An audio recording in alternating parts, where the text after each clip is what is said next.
मग बाबासाहेबांचं नाव आहे जो संविधानाला कारणीभूत आहे त्याला तुम्ही संपवायला निघाले. पालकमंत्र्यांची फार मोठी चूक आहे मॅडम, माफी मागणार नाही, पण पालकमंत्र्यांची चूक पदरात घ्यावी.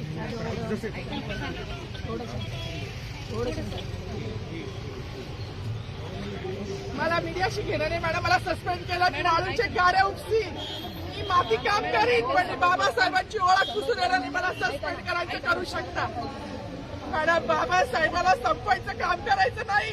26 जानेवारी 15 ऑगस्ट मध्ये मी नाही मानत, पण लोकशाही मॅडम तुम्ही सुद्धा संविधानामुळे आहात. पालकमंत्री सुद्धा पालकमंत्री संविधानामुळे आहे.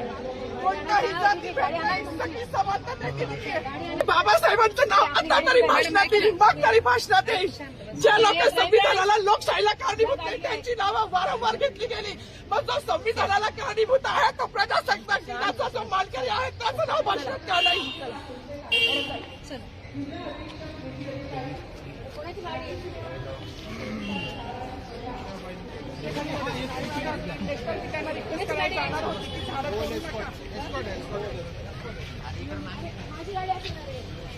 सागरात थोडी